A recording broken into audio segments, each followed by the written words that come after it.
So, welcome back to the workshop in the basement. Thanks for joining me again. Today we're going to be talking about this Fox fork, which I've been procrastinating with a little bit. Final preparations to paint it. That'll include cleaning off the excess glue, giving it a light sand down, taking out the dust wipers. I'll show you a trick to taking out dust wipers that doesn't damage them, so you can put them back in. Shouldn't really do that, but if you need to, you need to. So here goes. So today I'm going to show you how to get from this to this. So I'm now in the editing process, and I haven't got the decals for the fork, so that's not going to happen. And then something else went wrong. Stay tuned till the end for a little bit of insight to what it's like being a South African living in Germany. So what all do we need for this? Well, this stuff. First of all, an open face wrench to get the dust wipers out. Secondly, a pick to get the foam ring inside there out and to help you with cleaning any small parts. And sandpaper to flat down the surface so that it's just slightly tacky or slightly rough, just to help the paint stick. Brake cleaner to clean off any debris, any oils that are left over, anything like that. White primer, any primer, but I'm using a white primer because I just want to give it a really good light color to start with, so the orange pops more on it. The orange, this is pretty much Fox orange. It's called Pure Orange. It comes from this company, which you'll find on Amazon. And then finally, a 2K clear epoxy paint. This is a two-part paint. You have to pop something inside and it opens up to the second part of the epoxy. You shake it really well together and then you get a really hard surface, which will protect the surface from any scratches and so on. And there you go. This is the lower that I'm going to spray. It's a 29er lower. The one that was on the fork was a 27.5. It's the Stepcast lower, so it's a little bit lighter. The standard one. It's still got the dust wipers in, which I'm going to remove now. So the first thing is removing these dust wipers, and let me just show you a little trick. The first thing is take off the spring that's on the outside of around the outside of the dust wiper. Pull those two off. That way you won't damage them when you're pulling the dust wipers out. And the second thing is to take a pick like that and just pull the foam ring out. Hold your fork lower really tight. Take the open face spanner, put it in underneath, and just pry the dust wiper out. They will come out. And with any luck, you haven't damaged anything on the way out, which I didn't. So I could potentially use these dust wipers again. I won't, because I'm going to put new ones in. And the second one out. Okay. Now the fork is ready to sand down. So I'm going to give it a light sanding, and then I'm going to make sure that all these little bits of paint here are gone as well.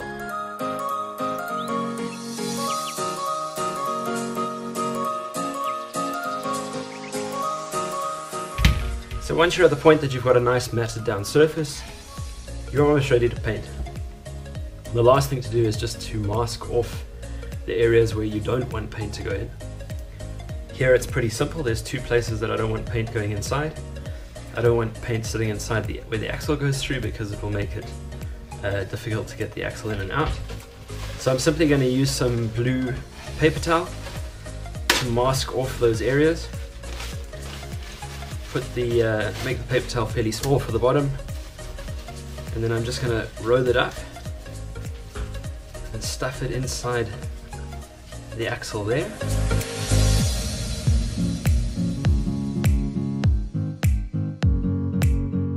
Simple and straightforward. And then the same for the top. So I'm just going to take a whole piece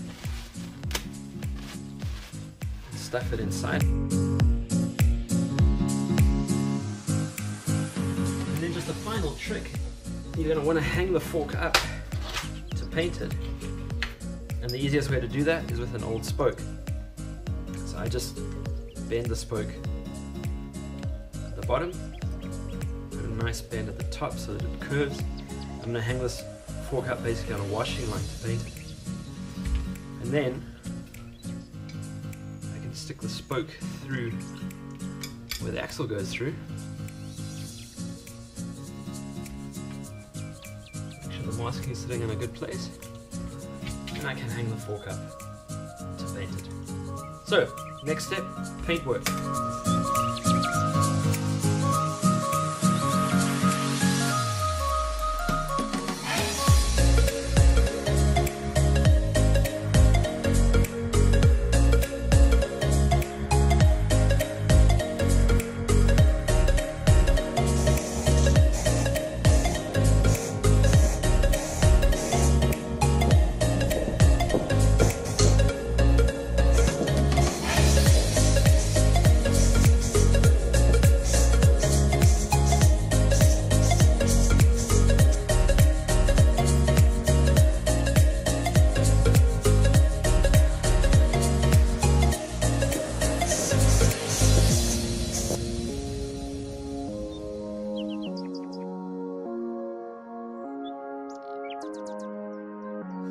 So now it's just a case of leaving it to dry for a little while.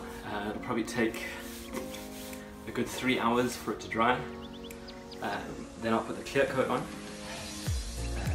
And then hopefully the stickers will be here and I can put them on and we can get this thing finished. So here we are at the point where we're ready for reassembly. Unfortunately the stickers haven't arrived. There was a bit of a confusion with my address details on the post office in Germany's side. But first, let's quickly go through the things that we're going to need for reassembly. So starting off, the 36 dust wiper press tool. There is a newer one than this from Fox. So if you're going to do this, you can get yourself the newer one. It's much better. It's got a guide shaft in the middle that stops the dust wiper from being able to move off center. This one's a little bit harder to use. Some Teflon grease. This is Finish Line's Teflon grease. I've just got some packed in another container, but it's from Finish Line. Fox's 20 weight gold fork oil. This will be going on the foam rings under the dust wipers and then obviously in the lowers of the fork. This is the good stuff. Get some off Fox's website or from your local bike shop. And then finally a new dust wiper set that includes the 2 crush washers that you'll need. Those crush washers are important. Make sure that you use new ones when you service a fork. If you don't do an entire fork service where you replace the dust wipers, at least replace the crush washers. They are available on Fox's website separately. So the first thing I want to do is I want to prepare the 2 foam rings. When you get them brand new, they come out of the packet dry, and although that's sometimes you get forks that are assembled with dry foam rings, it's actually best to just put them into a container with fork oil. So just pour a little bit of fork oil on the dust wipers and let it soak in while you're doing the other jobs. That's nicely set. Turn the fork around the other way and do the same on the other side.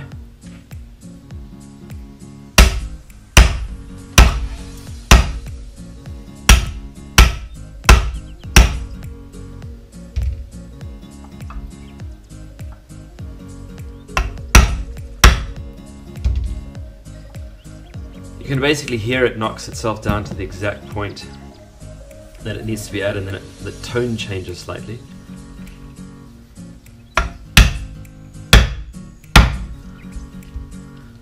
So these are all the way in, all the way around. The next step is to get those foam rings out, which are in the oil.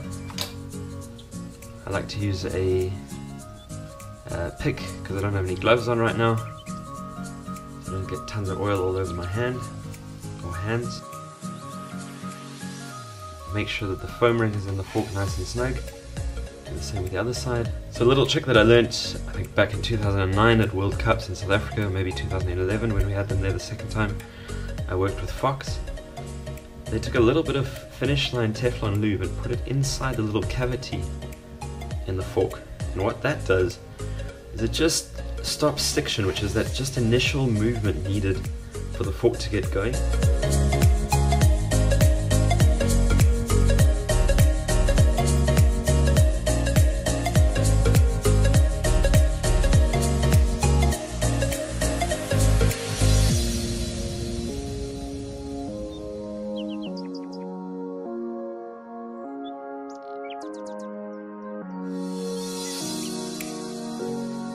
Yeah, there's the fork. I don't know how well you can see it, but I've started sanding it back down. 2 problems. So the first is kind of a minor issue. In South Africa, you don't get many really cheap industrial products. It's like your products like Vert and Motorex are quite easily available. So like if you're looking for a brake cleaner, you've got maybe 2 or 3 choices, and they're normally pretty good products. This is junk. So never ever ever ever use this on a fork. It makes the paint go tacky. It even makes powder coating go a little bit funny, so I won't be using this for anything really in future. I will go back to using either Vert or Motorex products. I bought this because it was cheap, and that was a really bad mistake, so don't do that. But the other one was just it's kind of a joke. My friend works at Fox. He's the workshop manager at Fox Racing Shox in Germany. And I ordered some stickers through him, and he sent them off to me. But because we've been friends for years, he used my nickname and put my nickname on the label that you put on the thing that you ship with DHL. And because that isn't me, and I don't have proof that CRAD is Conrad Davies, I can't get it. So it's now sitting in Adressprüfung somewhere in Germany. Probably go back to Fox factory down in Rheinland-Pfalz over the next little while, and hopefully eventually will make its way back to me. So yeah, it's a bit of a strange thing. I think South Africa is a very loose kind of country from things like that. You could put whatever you wanted on the address label, as long as the address is correct. A parcel will get to you in South Africa. In this case, it didn't happen. So anyway, we've come to the end of a video. I haven't quite finished the project that I'd wanted to finish for this video, but I hope you were mildly entertained by it. I hope you had fun. I hope to see you next time. If you like what you see on my channel, subscribe. If you liked this video, please click like, and till next time, cheers.